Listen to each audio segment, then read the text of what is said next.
and I will share my screen. So I'll walk us through as I introduce myself and talk to you about how we're going to do the topic today. I definitely want it to be very interactive, very customized to whoever you are and whatever brings you here. Um, and so depending on how many ever people we have, so far it's 20, we can certainly make it very personalized. So let's see, I'm going to share my screen here. Yeah. So as you can see, we are here at this event, and next up is a little bit about myself. I'm a professor in health science in the United States in New Jersey, and I live in Philadelphia. My background, and by training, I'm wearing a number of different hats. By training a linguist, a communication specialist, a bilingual speech language pathologist, and also so I've spent a number of years, about over 2 decades, in leadership in my field. So I'm known as a nationally recognized, board certified communication and accent specialist. That's been my primary area in helping other people with their speech and language and communication. Mostly in the last decade, I've been working with the medical profession, so frontline hospital physicians and nurses, helping them with their cultural differences from their patients. So cultural and communication differences, helping the physicians and nurses deliver the care in the best possible way. And along the way, I have developed programs that I've trained people around the world. So one of the newer things that I've done more recently is bring my personal poetry out into the forefront. And so I have started to be a lot more public with poetry, given that the pandemic and what we're dealing with in the world today. So last year I did publish a book of poetry, and then out of that, given how it's been helping my clients in coaching, my students, and then also a lot of different communities. So out of that, I really started to do a lot more research in wellness, the aspects of wellness through poetry. So in some of my other talks, you may have heard me talk about the benefits of poetry that are showing up through physical, physiological, and psychological changes in people. The more they get immersed, the more they apply the ideas and the tone and rhythm of poetry. So today, maybe you'll get a little flavor of that as I talk about, as I present some of the poetry in the context of what we're going to be talking about today. So so that brings me to our topic for today. So let's see. Look at you guys. I have to minimize the screen. So yeah. So today we're going to embark on a little poetic journey to forgiveness. As you know, you came here for forgiveness and forgiving and forgetting. It's a lifelong kind of thing we can be doing. What I do is combine my work with coaching people, my knowledge of communication, and also more recently, in the last couple of years, I've gotten very active with my spiritual practices. So, you know, having personally encountered different issues and angst in my life, I've been very blessed to use spirituality to go deeper and find ways to unblock those things. So today I'll bring you some of those lessons, and hopefully some of that will resonate with you. Or feel free to disagree if you don't like it, because it's always learning and work in progress going further from where we are. How we will do this today is I will offer you some questions as reflection prompts, and then you can think about your own life, where you're getting blocked or what those questions mean to you. So we can discuss some personal examples if you're willing to share, or you can just write those down or think about it so you can make this apply to you rather than me lecturing about some esoteric, abstract topic. And then I will bring in my poetry from my book to pair with those topics, because the reason I wrote all these poetry was really my way of processing what's going on. And the poems are not so much about trying to, look pretty in terms of elegance and rhythm and tone and all of that, but it's really about unraveling the questions, disentangling the issues, and walking you through from the beginning to the end, raising a question and then finding a solution at the end. So that's how the poetry will help us take there. And as I mentioned before, poetry does something very unique. Like I could just, like right now I'm talking, I'm lecturing. That can only go so far. But when you hear poetry, it changes, it goes to a different part of the brain. The images, the visuals, the rhythm and the tempo that connects to the heart at a whole different level. So I'm hoping that poetry will do something different than just us talking at the prose level. And then, as I said, in the course of this discussion, we'll hit upon some different spiritual lessons, some big principles to walk away with and learn how to apply those. Because this whole thing, I want this to be like something where you can walk away with and immediately apply, so you can feel free, like if when it comes to forgiveness, to feel free instantly, to feel that peace in your heart, to feel that connection and affinity with other people, to feel a sense of joy and abundance in the universe as you're practicing these things. So that's my intention for today.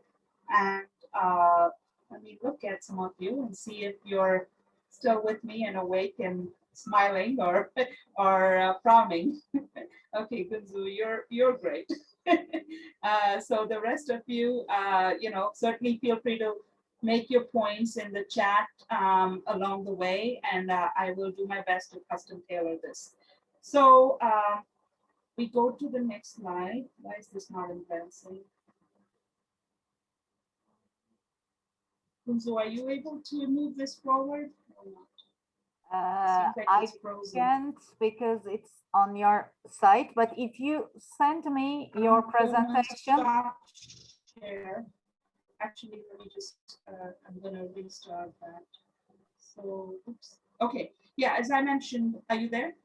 Yes, I'm here. We are here. Yeah. Okay, so this is my book.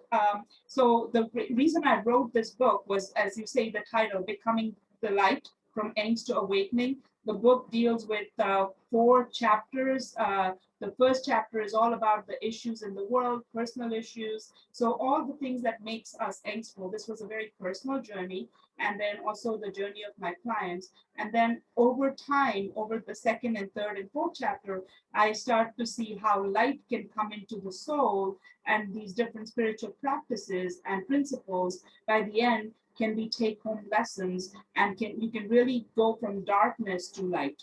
And so that's the purpose of the book. And people have been using this book almost kind of like their own little Bible, if you will. In the morning, they read some of these poems. It gives them some new purpose and perspective in their day. And it's been my gift to the world because I'm not taking any royalty from this. All of this is simply an extra thing I'm doing. And so all of the royalty is going to the St. Jude's Children's Research Hospital. And whoever gets to benefit from the lessons of the book, I'm happy that they have access to it. So that's all I'm going to say about this. Amy, I'm cutting you, my dearie, but we are not seeing your screen. I'm sure you are talking. Oh.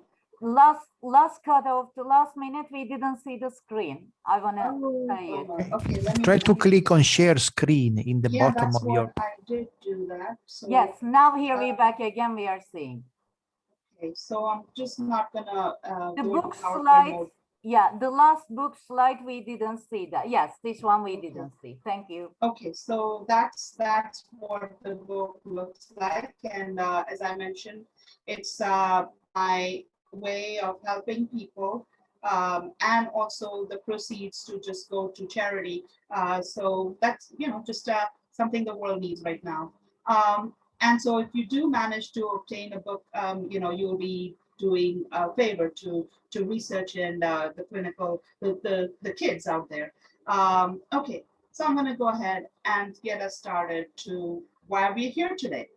So the first question for us to think about is, who do you need to forgive? Let's try to make this very concrete. If you can even identify one or two people on your list, that's going to be the thing we'll keep coming back to. You don't have to tell me this. You don't have to tell each other. You can write it down somewhere, and so this becomes concrete.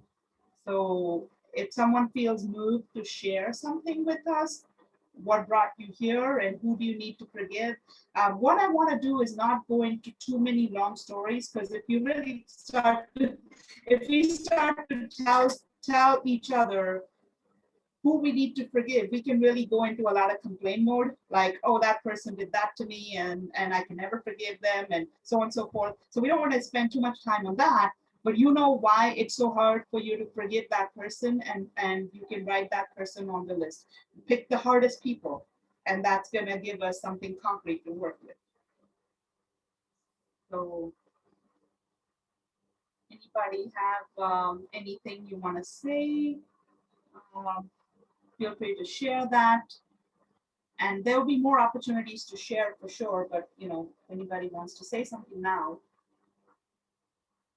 I can say it. It's Yeah, not please, fair me to say, but Yes. my ex-general manager with Uh-huh. his injustice, overload of work, make life as a nightmare, which I was in love what I was doing, but make the life harder as could it be.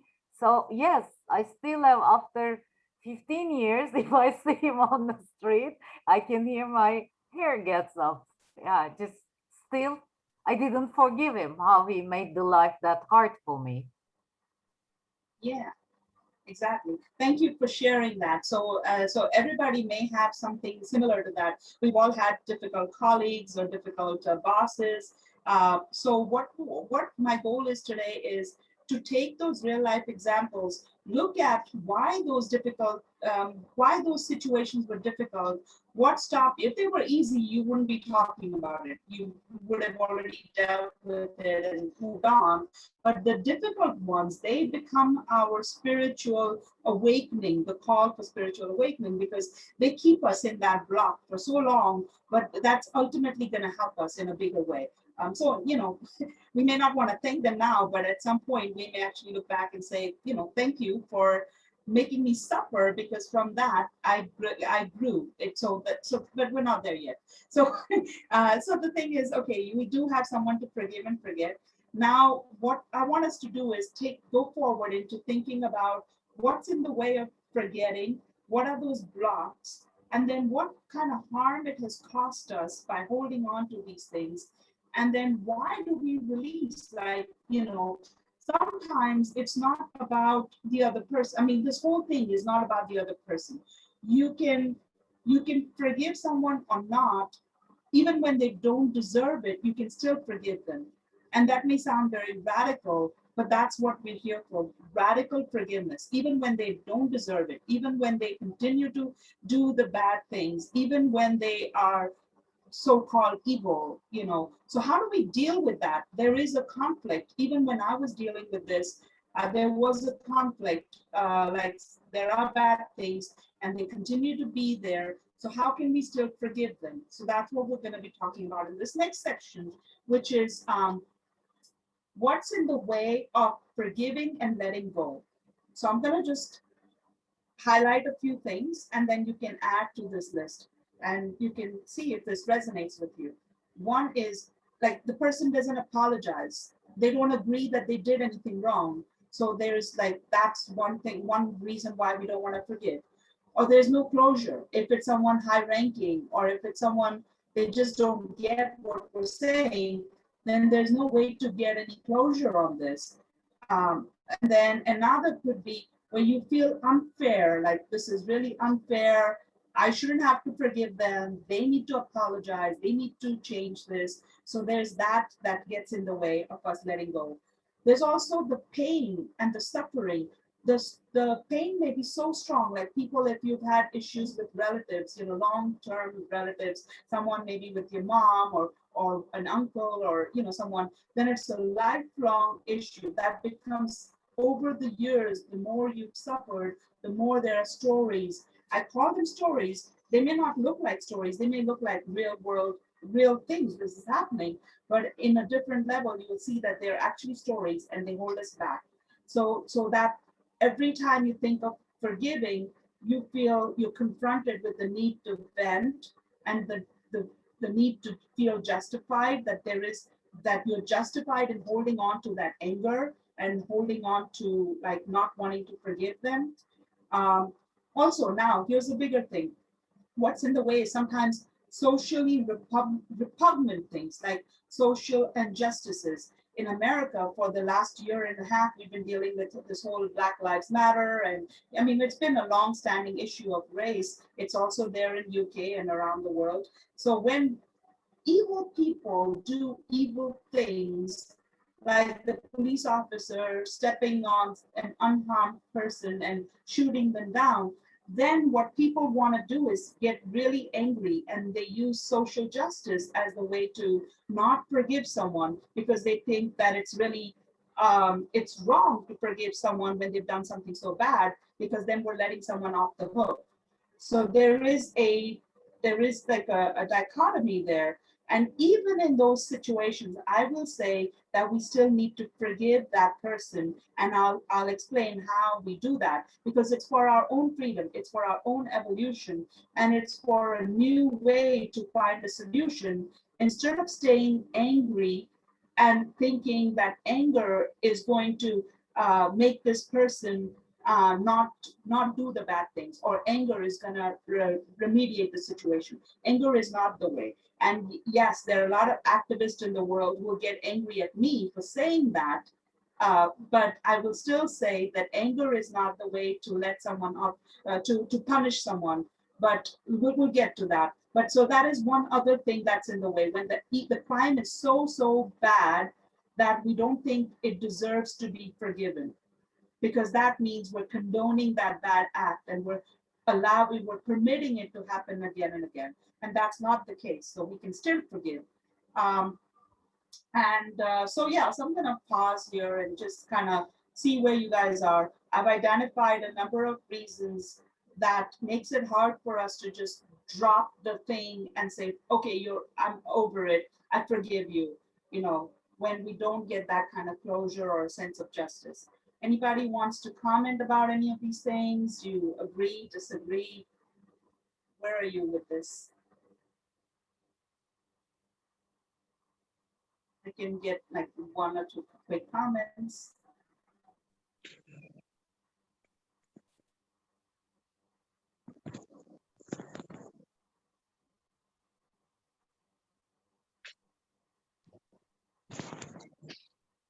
Are you guys enjoying it so far? Are we still on the same page? Yes. Hi, David, please go on. Hi, I find it a nice structure to understand some of the issues surrounding forgiveness.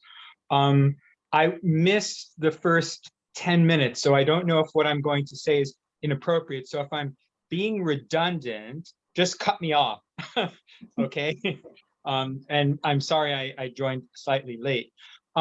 For me, I go through a process, partly what you're describing, but I also include another idea that maybe you've talked about, which is reconcile, which is not the same thing as forgiving. For me, if, for example, someone has wronged me, let's say from my perspective, they've wronged me, and you gave an example in your presentation of someone who wrongs you and they don't think they did anything wrong, okay, from their perspective.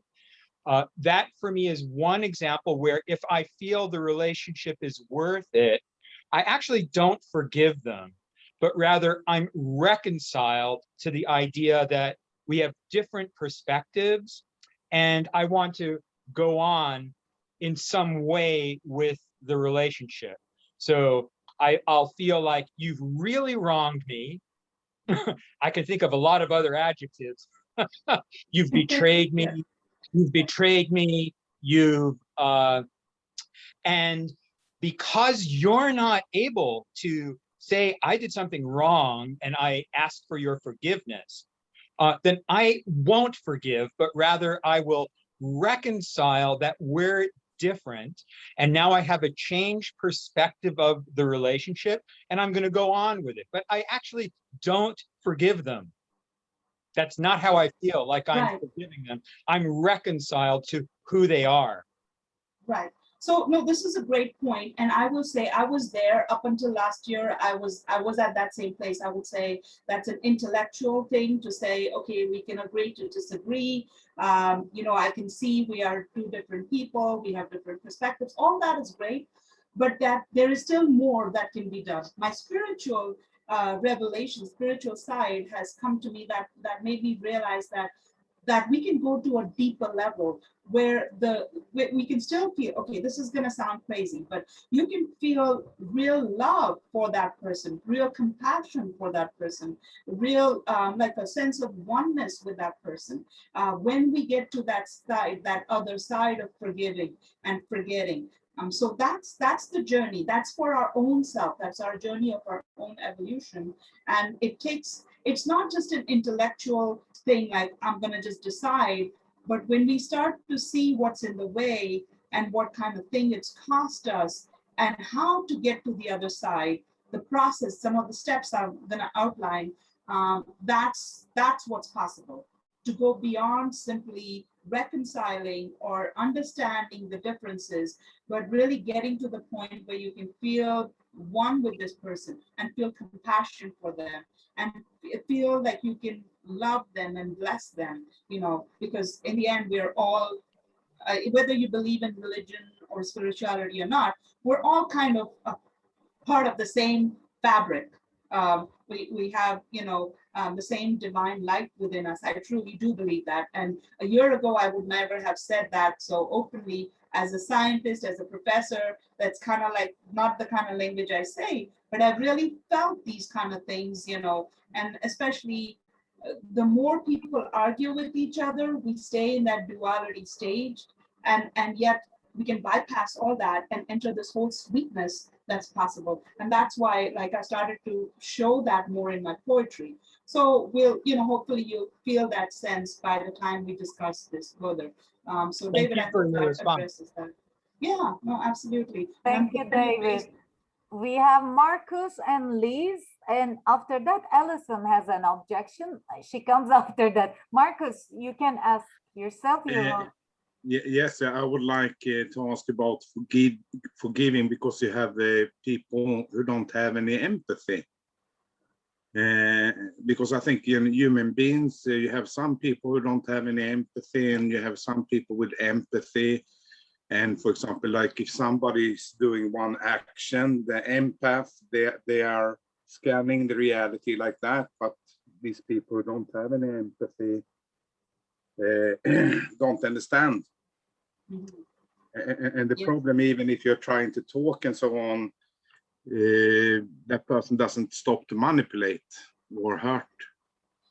Yeah, that's also another great point. So I'm going to talk about boundaries, and I'm going to talk about how, we can still forgive someone and bless them and love them, but we don't have to get entangled if they're not ready to raise their own consciousness. So you can meet them at some point, but then you can have some boundaries at some point. So we can talk about that as well. So in a few minutes, but yeah. And Liz have something to say. Please unmute yourself. Hi, hello. It's really a fascinating topic. Really is a very, very important one. My problem would be, I can see, sorry about my dog, I can see where it's going with forgiving someone and letting go, because it's in my own interest. I come to the point where I couldn't love them, like you're saying. I couldn't love the guy that stood on George Floyd's neck. I can't love him. I could accept, social justice is a very good point too, but I could go to the point of accepting it and letting go. And people that made me harm me. I know I learned meditation, for example, and manifestation, and you're supposed to be able to send out your love to all your enemies. And this is something I can't do. So That's fine. Well, we have an hour. Hopefully, hopefully you'll find some new light by the end. It is a very deep topic, and it takes a lot of work, a lot of inner work. But hopefully you'll have some pointers to go in that direction by the time we're done today. So yeah, thank you. but you guys are raising excellent points for further discussion. So And the Good last to comment is Alison, agree to disagree, to whom Amy or Liz written. Can you open your mic, Alison? Are you talking about me, Allison, or is there another Allison?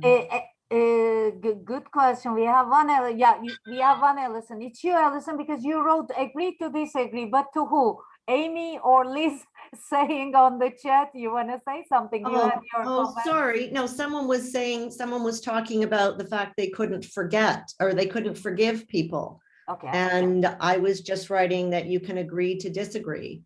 Because if you can't forget, it's just going to stay with you for life and it will eat away at you. And in essence, it will end up eating away at those you love as well. You don't have to agree with someone, you don't have to like someone, but you can forgive, but you don't have to forget.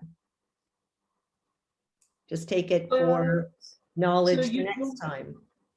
you don't have to forget. So now, depending on what part of the forgetting, if it's going to help us, if it's going to keep us stuck in that kind of bad vibrations, the bitterness, right? No, that's not what I'm saying. I mean, take it as a lesson learned is what I should say.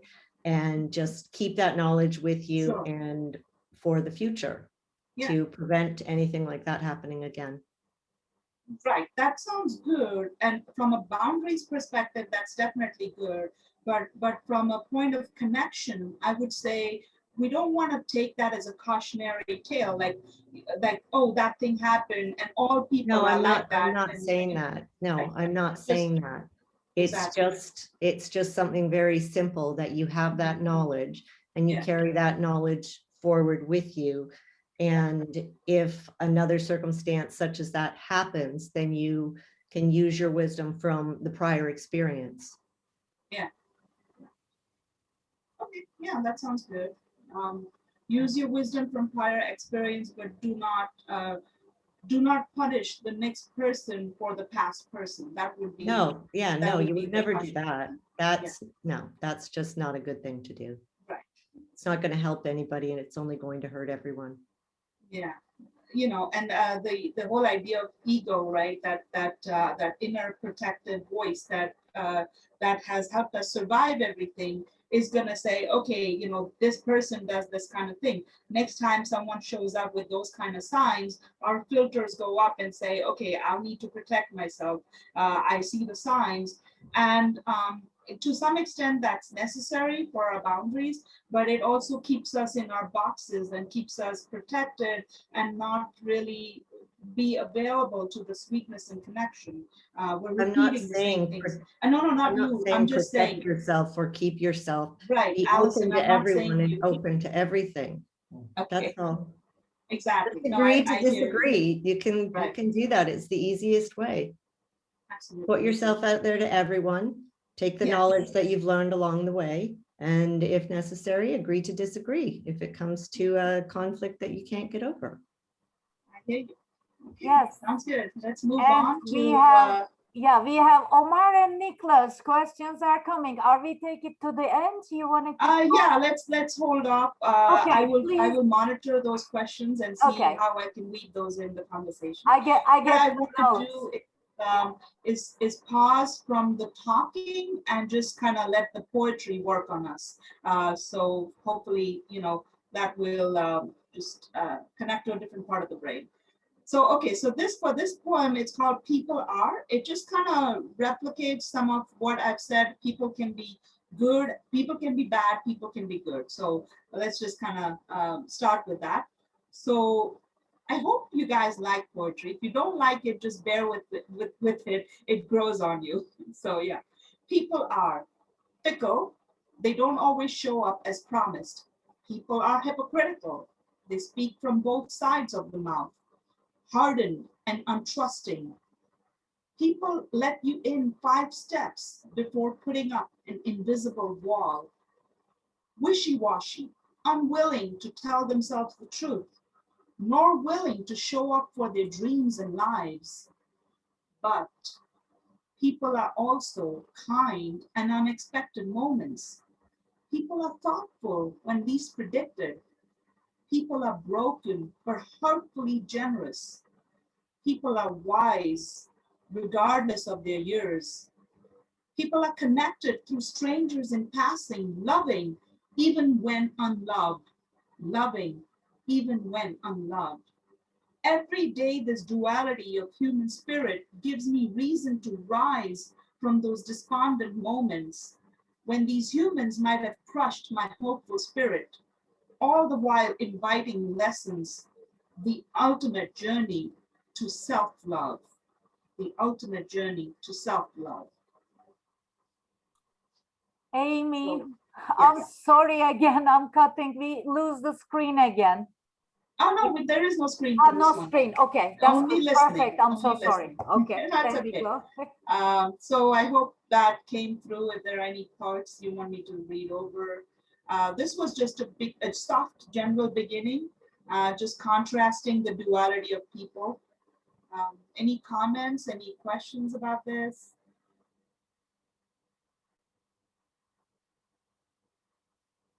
Yeah, Marcus? No, I think like when you're writing, you are changing the story and you are framing it to a more positive way. That can help. To a more positive way. Oh, positively, yeah. Yeah. Because, you know, text and how you write, it gives impact. Mhm. Feelings, Yes. pictures. So I think it's very constructive text. Very constructive thinking. Thank you. So that is my feel, because I think you get in information, frame of yes. mind, a better frame of mind. So that is my input.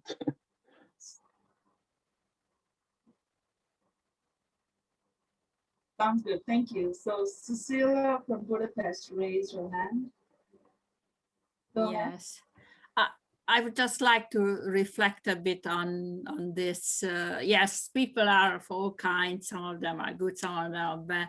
So this, I think we always have to keep this in mind and not to draw conclusions from a bad experience and start generalizing them until we get to have some limiting beliefs about certain types of people, because that Yes. will influence our relationship with a whole group of persons in the end.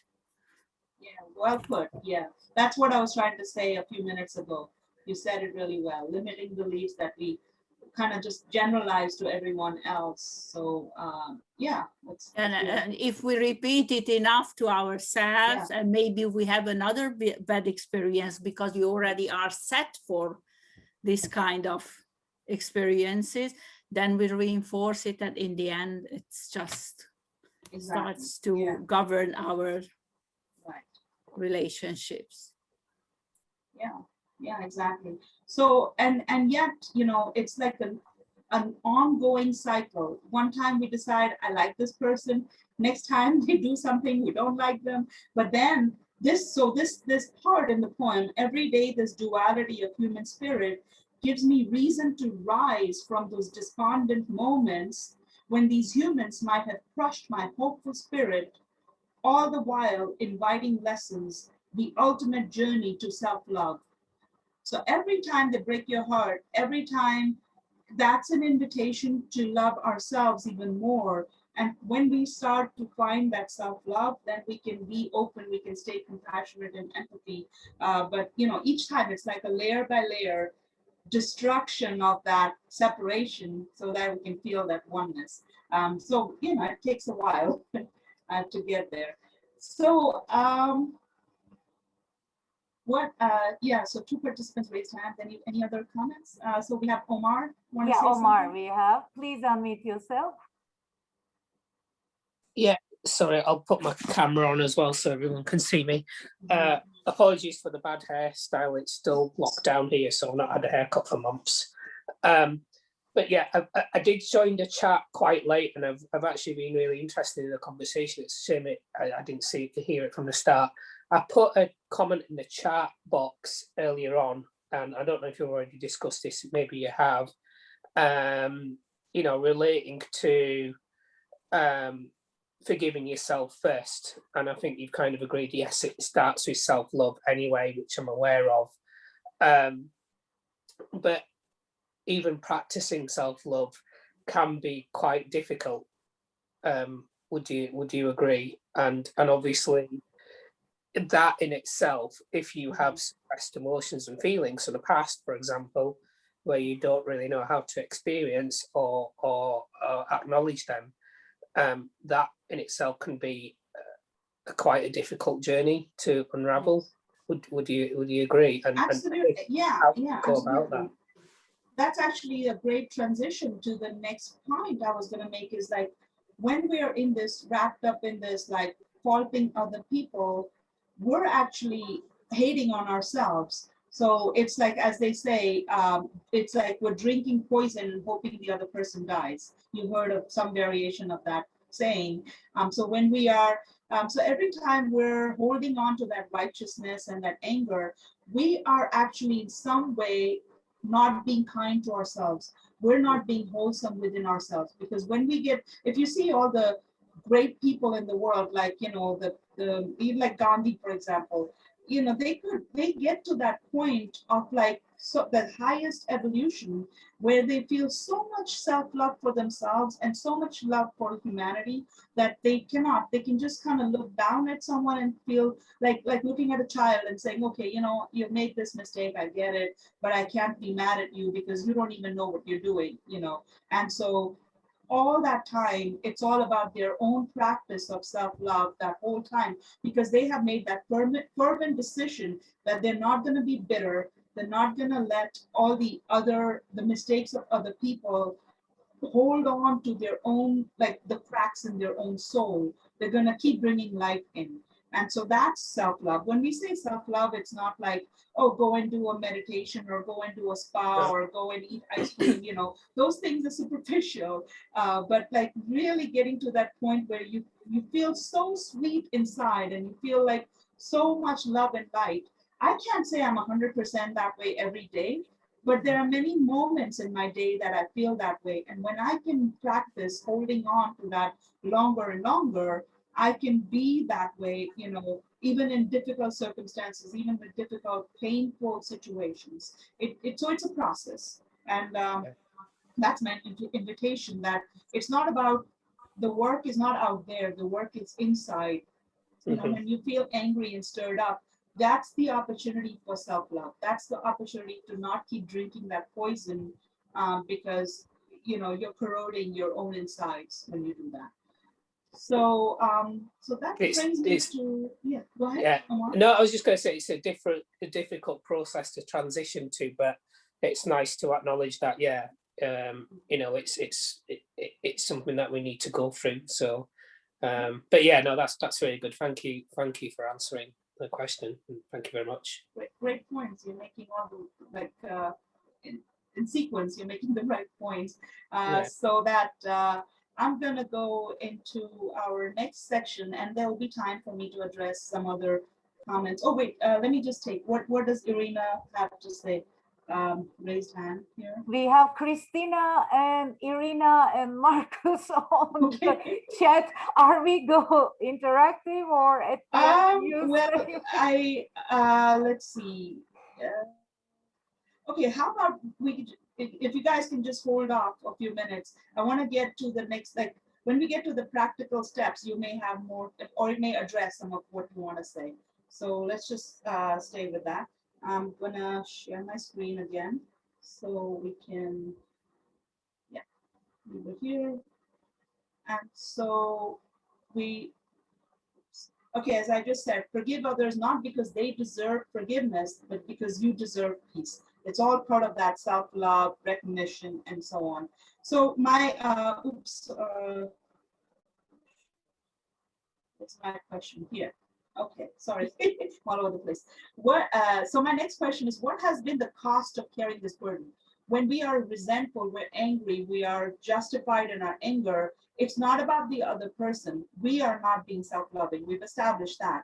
But what has been the cost, and why do this forgiveness thing? Because from a business perspective, what's in it for me, right? Is everything, the world of sweetness, the world, everything in the world is available to us when we are able to let go of this block, the biggest block that is holding us back. So I will say, I will outline a few things by judging other people, where by kind of holding on to that grudge, we're keeping that heaviness in our heart. We are, obviously there's no peace in that space. We keep going back to even when you feel like, oh, I'm over it, I can be functional. But anytime something comes up, you're triggered and you go right back to that old space, which means that takes away, if you look at it, that takes away from vitality. You're not feeling as energetic and excited as when on those days when you're completely free and just kind of loving life, right? It's not as free as that. It's also not keeping you available. Like, let's say if you're ruminating over an ex, you don't have time to be fully available to the next person in your life. If you are holding a grudge, with, say, your mom who did something in the childhood, or your parents, now the whole life is covered by that one story, and it keeps getting layers and layers on it every time. Yes, that you may be perfectly justified in feeling the victim of that situation, but recognize that there is more than just being a victim. There's so much more we can be than being the lifelong victim, because we get this one life. I mean, I was raised in the Hindu tradition where we have multiple lives, but I don't know, I don't have any evidence of that. I know I have this life, and I want to be really free and happy and be able to love, receive joy, receive play, and so we're missing out all those things by holding on to this grudge, to the anger, to to feeling victimized. When we feel victimized, we are so small. We are the small piece of that circumstance. We have no power to make a difference. We are the culprit. We are not the culprit, but we are the effect of that. We're giving all the power away to that other person or that situation. And that's not true. That's simply not true. We are bigger and better than those circumstances. But when we're caught up in that race, we feel small. We feel the victim. We feel there is no point. There's no sweetness available to this, and we feel like we have to continue carrying on this anger. Otherwise, we're going to be duped again, and so on and so forth.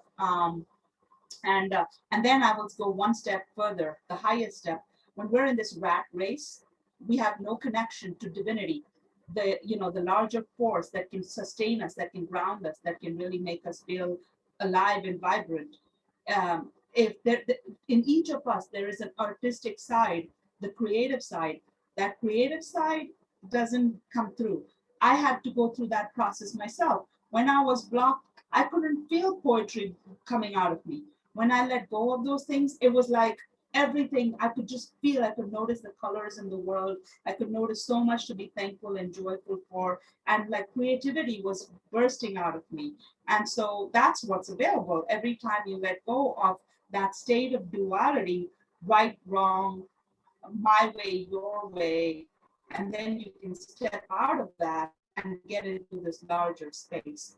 So that's what's available to us. And by not doing these kind of things, by holding on to where we are, there is this huge cost that we've been paying our whole life. So that's gonna take us to the process of releasing. By now, I hope you're starting to feel that there is a need to release this. No matter how heinous the crime, no matter how long you've been holding on, there is still a way to go further and to get to the other side. And why? Because we have one life, and you want to be able to love yourself and receive love the best possible way. So I'm gonna get into the process of releasing in a few minutes, but let me hear a couple thoughts. If you have something burning to say, Let's hear that now. We have rising hands on my note. Christina, would you like to open yourself? You're the first, then Irina, and then Marcus. It's on my note. Christina? Sure. I have a question. So in my understanding, the process involves opening up ourselves to really feel love as a healing mechanism, feel open. And in that process, we have to let go of the anger, of the pain. But how do we know that we don't make the mistake of suppressing, like ignoring the pain or the anger, and just focus our attention on another feeling, but then we are not really releasing the anger or the pain. We are just not focusing on it. How do we make that?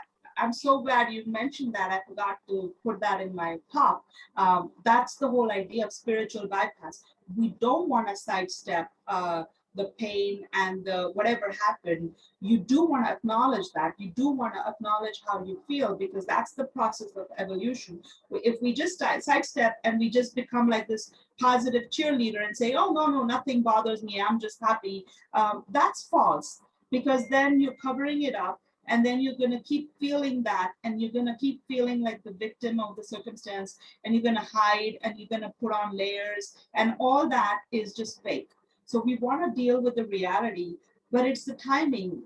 How long do you want to stay with that? Like there is a process of recognizing all the feelings you feel, writing that down, journaling it, and then taking that active step to doing the radical forgiveness, doing the self-love. But it is a process again. And it's hard to cover all of that in an hour and a half, but I'm just gonna give you like these short little action steps, and then you can spend as much time as you need just recognizing that. Don't wanna dwell too long. If you start to feel like, if you're processing your anger and you're writing those things down, and you get deeper and deeper into anger to the point where you feel hopeless, where you feel like you just don't want to get into a positive side, that's dangerous. If you feel so despondent that there is no hope, you want to go and do something bad to yourself or the other person, that's dangerous. So you want to put a lid on this, this kind of slippery slope. So do some writing, do some of that acknowledging, but then start to see that, as I will say in the next process, that's just the first step, recognizing that these things are happening and that it is part of a human reality, that our spiritual side is much greater than that. We have a whole world available to us. So stay in this small thing. It's like, tip of the iceberg. You're gonna I don't know, like eat a beautiful dessert, but you just took a cherry out of it. You have a whole deep layer to go to. So just don't stay with that, just the top layer for too long. That's the point. If you do, if you bypass that, it's called spiritual bypass. Thank you, Christina. So Irina, please unmute yourself. Hello. My question practically was the same as Christina's, because I understand perfectly well that the metaphor that you were talking about, that you're poisoning yourself. I understand that I'm damaging myself, not the other person. But it was just, what can we do with the feelings, And okay, you have just mentioned that it's the question of not dwelling on them too long, but our feelings are not under our control. So, for example, if I hate someone, and if it lasts for too long, what can we do? And the same for forgiveness, because I understand perfectly well all the benefits. Okay, benefit not maybe the best word, but anyway, benefits of forgiveness. But it's a feeling. I think it's like love. I mean, that you can't make yourself feel love. So in the same way, you can't make yourself forgive someone. Forgiveness, I think it just happens. So I don't know what can we do in this respect, because our actions are more or less under our control, but feelings aren't. That's excellent. I'm so glad you guys are just going in the right direction. This is wonderful segue. So yes, our feelings are not in our control.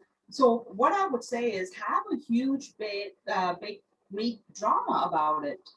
I did that in my book. I spent I've spent years on journaling different things, and now I look back and say I could have shortcut some of that.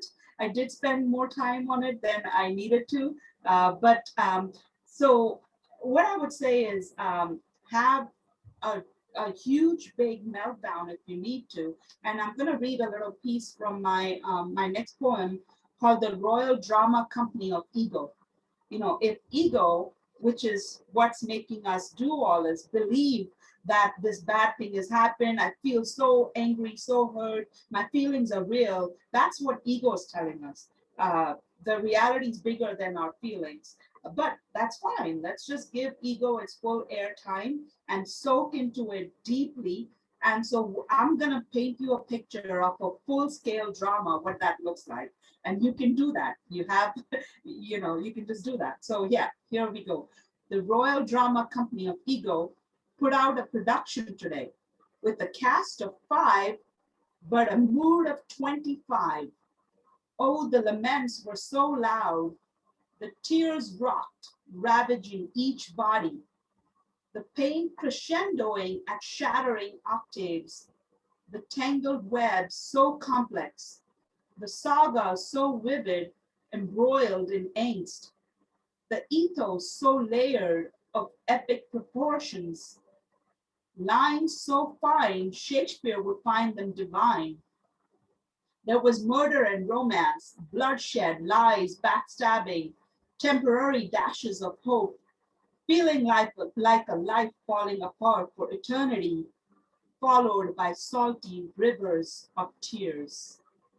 There's more, but that's the kind of epic drama you can have, and in that thinking and feeling, you can see somebody backstabbed you, you can feel like you got stepped on, you can feel like it was a heartbreak, your life was gone, like you can have meltdown, you can throw a temper tantrum, you can have like this epic proportion, of all the stories you want to tell. My recommendation would be to journal those things and write them down, read them, because the nice thing is there is a boredom period.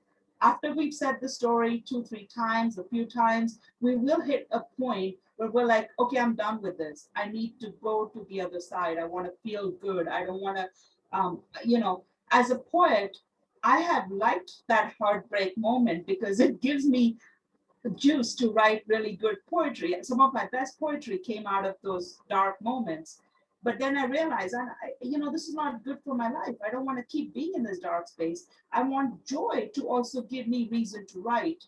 And I have found that pathway, having heard myself enough, now I can be on the other side. So you take as long as you need, but just recognize that you don't want to be, now that you've heard this, that there can be like a dark point that's just too dark. Don't get to that point where there's no coming back. Until then, have a big royal drama, drama coming, let your ego have the biggest drama. So I hope that addresses some of these questions before I get into the practice part. I think we are good.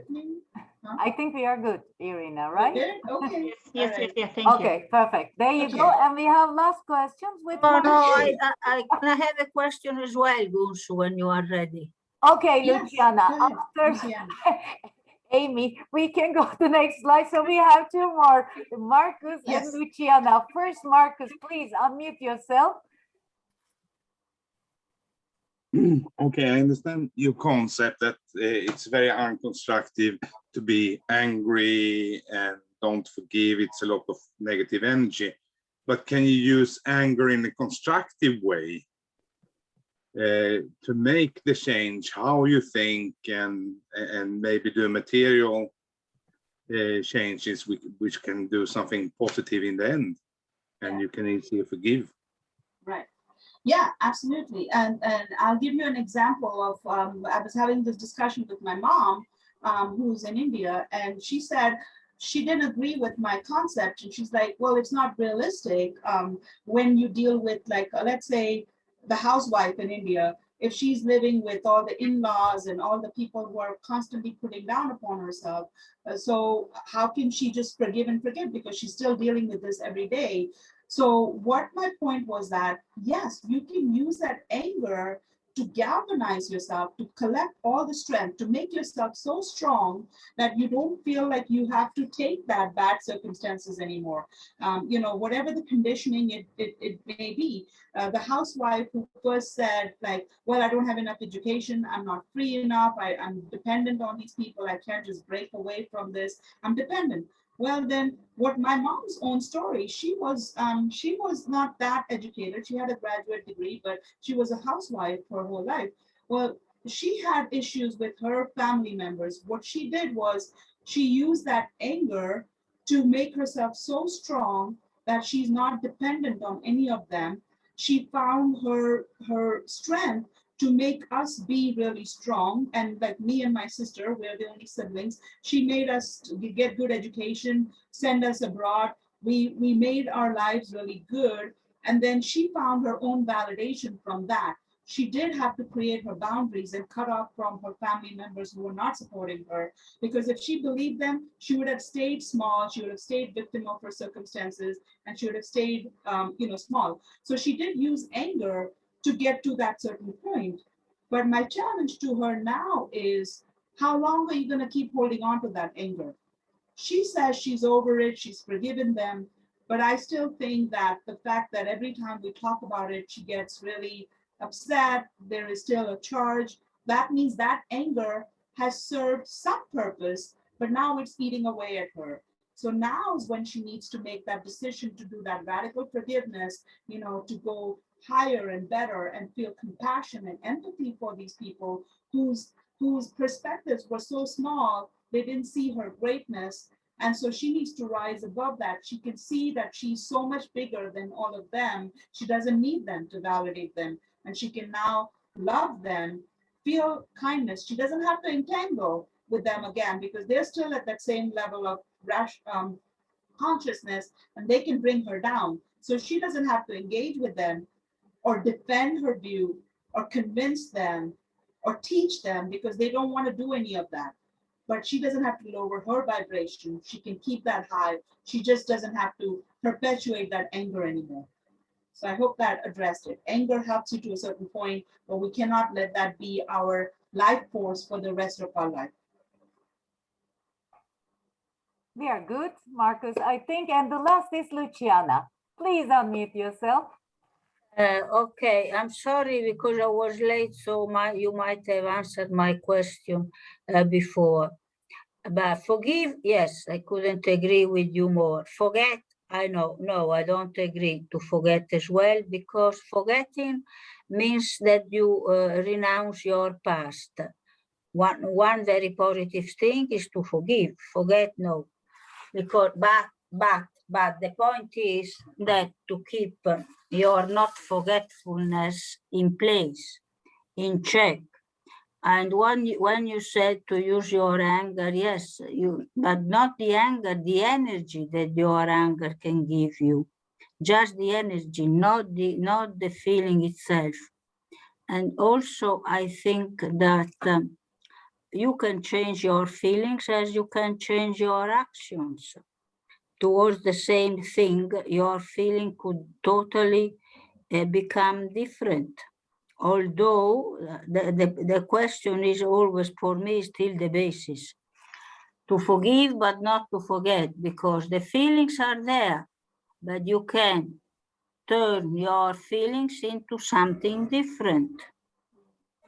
That is my thesis. So I will say that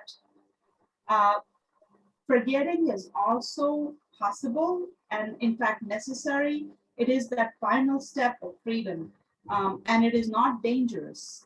Yes. I know you don't want to forget because you think that it's going to happen again, and I need to hold this as a cautionary tale, but I'm saying that forgetting is going to be your ultimate freedom. And I don't mean forgetting. I mean, we can't just give ourselves like a brain, you can't just erase it from our brain, as long as we're healthy and normal. That's what I mean by forgetting, Right. erasing it. So yeah, you can't forget that, but you can have a whole different perspective to the point where it melts your heart, it softens it, where it doesn't hurt you anymore. Yeah, so we are in agreement. Only the concept, my concept was a bit different than yours. And instead of using this, because of course we feel what we feel. That's not the point. We can feel anything because it's only human nature to feel whatever we feel. But what I'm saying is that our feelings, we can turn our feelings into a positive or a negative energy. And if we turn it into a positive energy, then we can do something about it. Otherwise, I'm going to be stuck. We are all going to be stuck. Yeah. Let me let the poetry address what we're saying, because I don't want to repeat myself. You did say we are on the same page, that we do need to forget. I mean, in the sense, you can't really forget, but you can have a change of heart around it. You can have a different perspective. So what I want to offer the idea, what can help you change of heart? One is like to recognize, step one is to recognize this is an illusion. That means everything we've come to believe, all of this thing that has happened to us actually is an illusion, which means the mind has made up a lot of it. It's going to sound crazy because it's been our reality our whole life, but I've tried that. Like when you step away from this right, wrong duality, that's what the ego is trying to tell us, that our survival mechanism is telling us, you need to remember this. You need to never let anybody else do this to you again. Well, that's still the ego. And we are more powerful than that. When we really let our spiritual side take over, we are safe, we're protected, and we have so much more to enjoy in life. So I want to read you. But this should just be a guidance. That should just be that. What you are just saying now is a guidance. I mean, that should be a guidance. That sometimes we need the past as a guidance, not just because we want to dwell on the past, but simply as a guidance for the present and maybe for the future, maybe. Yes. Well, exactly. Yes.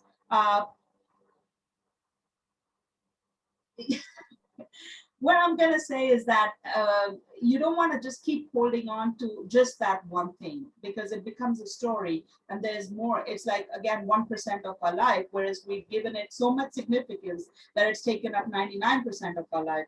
And we can start looking at other aspects of our life, the 99 other percent that we can enjoy. Whereas ego keeps us in this small place. And my point is that if you want to get in touch with the spirit, ego and spirit cannot be in the same space at the same time. So let me read this and hope it makes sense. So ego and spirit, I've come to realize, cannot live in the same space. For spirit to spill forth its gifts, express the infinite power and delightful surprises of the Creator, dance with whimsy, chortle in delight, be beautifully vulnerable and utterly trusting, be held in faith, dazzle in mystical intellect, like to be all of this, that's basically spirit, and to be intuitive in divine wisdom, the spirit must be set free from the bottle of repressed fumes sealed tight under the ego's vigil. So the ego is going to keep telling us that all of these things are bad. You got to remember this. But as long as you keep remembering it, you're never going to have access to spirit. And spirit is where all these amazing things happen, where you feel like whimsical and you feel delighted and you feel so vulnerable and yet so safe and supported.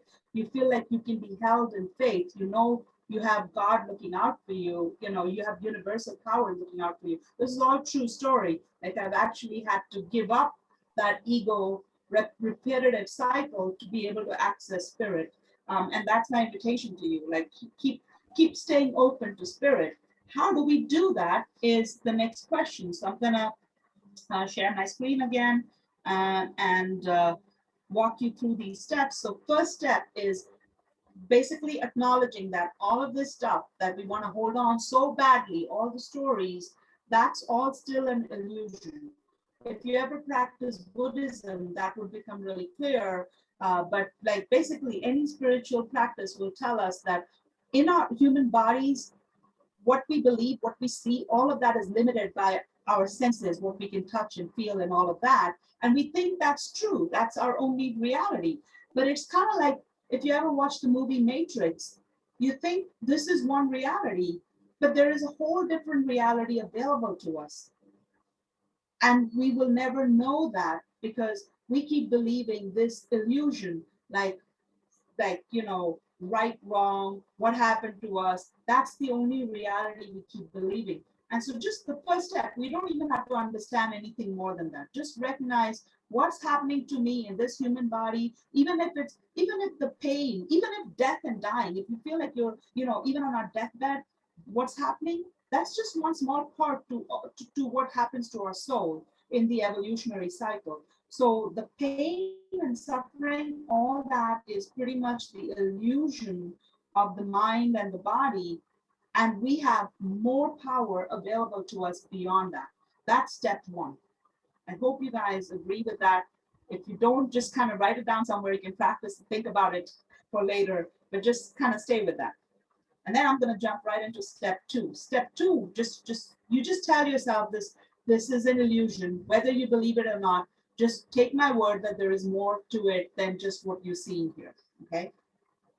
Can I get a few nods, like you're okay to accept that? Okay, all right, great.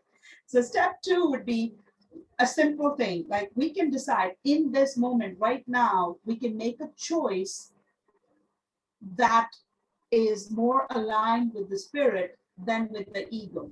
And in that moment, as soon as you make a choice, you get freedom right away. So it doesn't have to be a long drawn out process. Yes, ultimate freedom takes a long time, but in this moment, a smallest little act that says, okay, you know, I'm just going to stay open to this. Or, okay, you know what? I'm just not going to talk about that person for a second. Or, okay, you know, I'm just going to consider that there is a reason that person did what they did. And I'm just going to let that be for right now. Just the smallest little act in this moment gives you that short little freedom. That's like sitting in a dark room and the light enters a little bit. And then it starts expanding more and more. But all you need is that little opening. If we wait for a big opening, a big aha moment, we'll never get there. So we just got to go start small. And it starts with that decision, that instant decision. So step two is the decision, the choice of grace. Grace, let the light come in. And so I'm going to read a little portion of this message. In the choice of the response is the divine. So basically, going back to the social justice thing, when people were arguing a lot last year in the US, Blue Lives Matter, Black Lives Matter, what's right, what's wrong, and everybody was doing that from that duality space, right, wrong, and everybody's angry at each other. And spirituality tells us there's more to that. So my point, after a lot of discussion and reflection, the spirit, like that truth came to me that in the choice of the response is the divine. It's not the action, but it's what you choose. That's where God, that's where our inner God is staying there. And that's what we need to do. Like, it's not about the action of the other people, but what's available to us. So I'm just going to read this poem. So the choice of the response. I struggle to comprehend, like you and you and you, ready to trade in my peace for an armor of activism. I thought Gandhi and MLK were once right, but perhaps now old-fashioned, passé. The more the knowledge is known, the greater have injustices grown. Yesterday's Ahmad is today's George. These are the incidents that happened last year. Yesterday's Ahmad is today's George. When does this end? How does this end? Can this ever end? These are the questions that don't have a right to go away. These are the questions that don't have a right to go away. They plague and they torment, but they wake us in ways anew. As my soul tossed and turned and my heart combated with its peace, a light has come into my heart, a ray of hope, a point of entry. The questions continue to question, but what I now see is this: the juice is not in the plaguing question. Instead, it's in the response that the divine lives.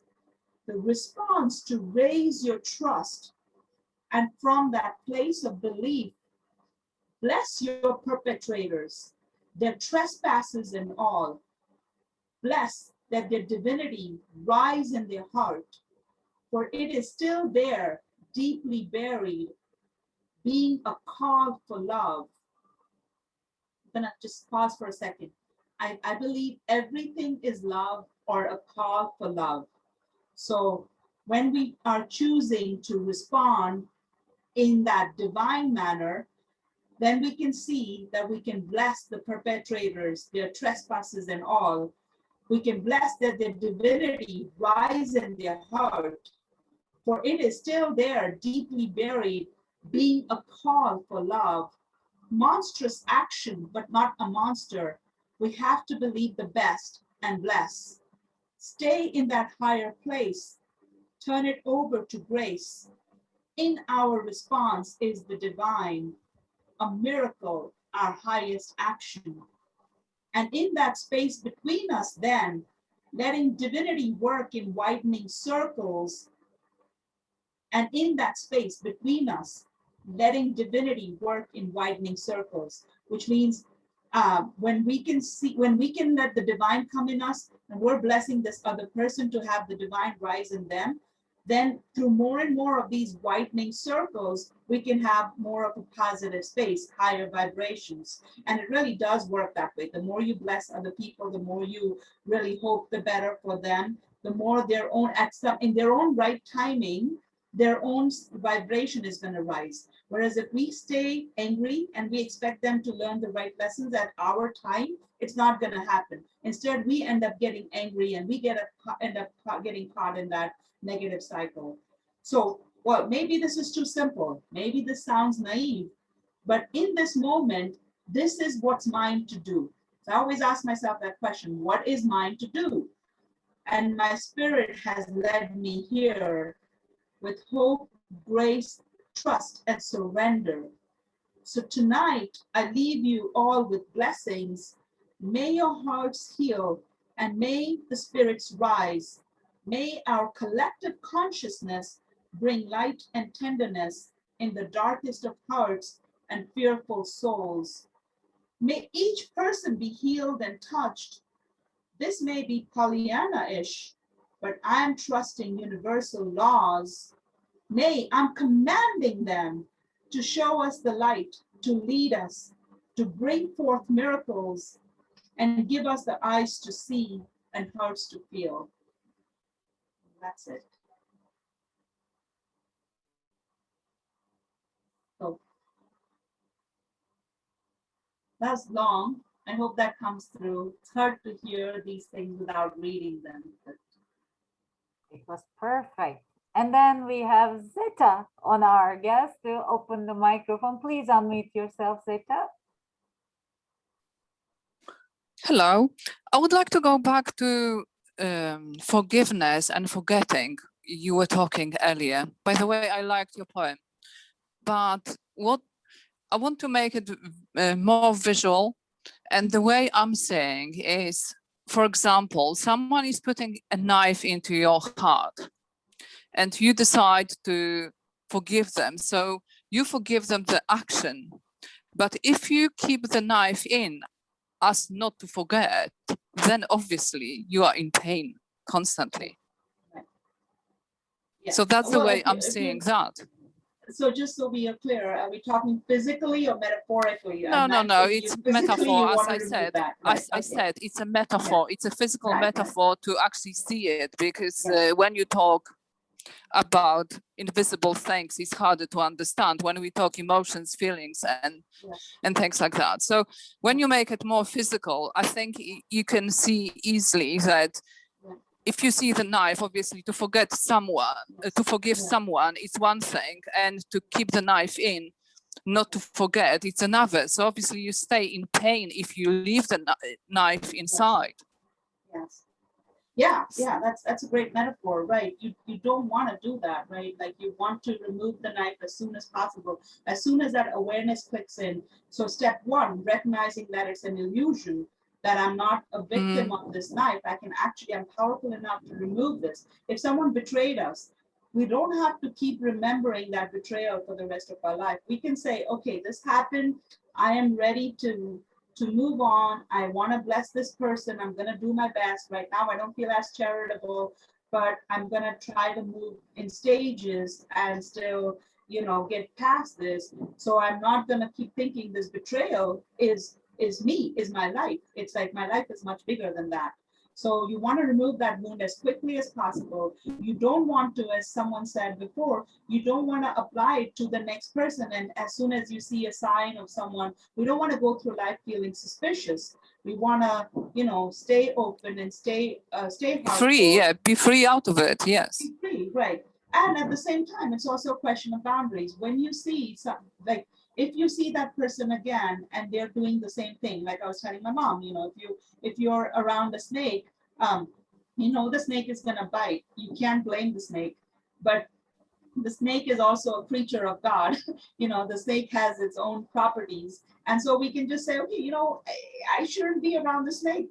I can just bless him for doing snaky things, but I don't have to be eaten by it or stung by it, so kind of move on, right? So the same thing, if someone stabs you or betrays you, you don't have to forgive to the point where you're saying, here, come and slap me again. You don't want to do that, but you want to not have that poison in your heart anymore, and you want to create that distance, but not in a bitter way, just in a like recognizing that's not my consciousness. Like from a evolutionary point of view, I have raised my vibration to the next level. I don't want to be at this low level. Whatever caused that person to do that bad thing, I don't want to be at that level of vibration. I'm at that next level. So you can make that decision, and each time we're raising the vibration, we are more likely to get like more light, be connected to spirit in our life. What also helps me, I don't know how it works for others, but to see what other person, his life and what made him do certain things, his weaknesses or her weaknesses. Yes. And then to understand who they are, and mostly because they are very little inside, is the reason that they do nasty things. So it's easier to understand. Right, absolutely. That's the great way to bring compassion in our heart. Compassion is not just like a concept. We say, okay, it's one day I'm just going to be compassionate. But the more you start to rationally think, like, what are the circumstances of this person that made him be where he is or she is? And the more we start to put ourselves in the shoes of that person, backtracking their life, we can start to feel like, okay, I can see why that happened. That being said, sometimes there are psychotic cases that are beyond reasonable explanation. They may have had all the best circumstances in life and they still do something really bad. But that's, again, back to my basic question, what's mine to do? I have realized through spiritual practices that it's not my business to figure out this person entirely. It's God's business. It's between God and that person's karma. For me, I need to not be entangled in that person's business. I'm not the psychologist. I'm not the psychiatrist. I'm not I'm not the healer of this person, so I don't need to be entangled. I can just kind of bless him, bless him, bless him. If you read, there's this powerful book, The Power of Blessing, I think, that the person has really written about all the miracles they brought about simply by powerful amounts of blessings, because that's connecting to that universal life force. So when you're saying these, sending out these great powerful vibrations into the world, it does reach that person. It does raise their vibration and their quality of life, and somehow miracles do happen. It may not happen quickly enough, but the book is very, I wish I had written down. I can send you the link in the references later on. Thank But it's you. a powerful book, yeah. So yeah, what you said, Zita, is that how you say Yes, your name? Zita. Mhm. Zita. So it's being compassionate by recognizing more and more rationally thinking and feeling about that person's circumstances, and then beyond a certain point, just extricating yourself that it's not my business, and moving on to what makes you joyful, what makes you happy. So if I were to say, what is step 3 in all of this, it's practice, practice, practice. Every moment, what's bringing light into my life? What makes me joyful? And I wrote some things down for you guys. One is, keeping that love and sweetness in your heart. So every time you're blessing someone and you feel some charitable thing, there's like that moment, that small moment of feeling good inside, or doing something joyful, being out in nature, then when you're getting so caught up in this kind of treadmill, you want to step out of it and go and do something that feels good. Then you're not ruminating on that, and then you feel good, light enters, you start to feel more powerful. Giving up attachment to holding on to this thing, and yet setting some boundaries. Let's see, okay, here's another thing, a principle I go by. I live like everyone is off the hook. I let everyone off the hook. They don't owe me anything. They don't have to be nice to me. My validation, my life, my groundedness doesn't come from them. Yes, when someone does something bad or disrespectful, it does hurt me. It does anger me.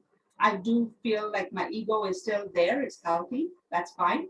But I don't want to keep in that place too long. So I'm like, okay, I say it to myself. I declare it. I write it down if I need to. Then I close that book. I'm done with it. I move on to what makes me happy, where my gifts are.